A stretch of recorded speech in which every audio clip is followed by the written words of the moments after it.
অসম বিধানসভালৈ যেতিয়াই শপত গ্ৰহণ কৰিলোঁ তৃতীয়বাৰৰ বাবে যথেষ্ট ভাল লাগিছে আৰু নিজৰ দায়িত্ব আৰু বাঢ়িছে।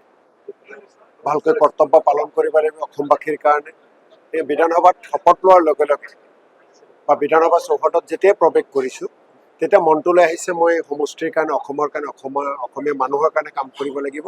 আৰু আমাৰ এই বিধানসভাৰ গাম্ভীৰ্যপূৰ্ণ পৰিৱেশ যাতে আৰু ভাল হয়, বিধানসভাৰ গুণগত মান যাতে আৰু ভাল হয়, তাৰ কাৰণে মই নিজকে জড়িত কৰিব লাগিব, নিজৰ ভূমিকা তেনেকৈ পালন কৰিব লাগিব। এটা সুন্দৰ অনুভৱ, দায়িত্ব পালনৰ এটা অনুভৱ আৰু সমষ্টিবাসীয়ে জিকাই পঠাই দিছে। গতিকে সমষ্টিৰ প্ৰতি দায়িত্ব, অসমৰ প্ৰতি দায়িত্ব কেনেকৈ পালন কৰিব পাৰোঁ, প্ৰতি মুহূৰ্তত সেইখিনি চিন্তা মনলৈ আহে। আমি যেতিয়া সমষ্টিত ভোট বিচাৰি ৰাইজৰ মাজলৈ যাওঁ, সেই সময়খিনিতে ৰাইজৰ ক'ত কি অসুবিধা ৰাইজে আমাক কথাবিলাক জনায়। বা ইলেকশ্যন খেলিবলৈ যোৱাৰ আগতে গোটেই সমষ্টিলৈ মোৰ কি পৰিকল্পনা যুগুত কৰি ৰাইজৰ ওচৰলৈ লৈ যাওঁ যে এনেকৈ এনেকৈ কামবোৰ কৰিম। গতিকে এটা মাষ্টাৰ প্লেন এটা বনাই লৈছোঁ।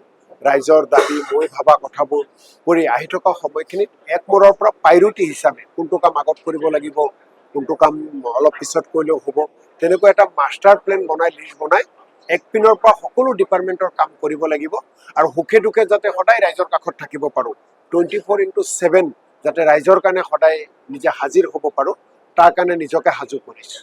এইখন ভাৰতবৰ্ষ ধৰ্ম নিৰপেক্ষ ৰাষ্ট্ৰ। ইয়াতে বহু ভাষা ভাষী জাতি ধৰ্মৰ মানুহে বসবাস কৰে।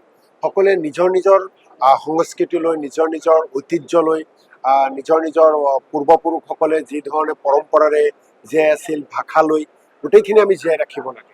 আৰু অসম বিধানসভাই তেনেকুৱা এটা পদক্ষেপ লোৱাৰ বাবে মই অসম বিধানসভাক ধন্যবাদ জনাইছোঁ।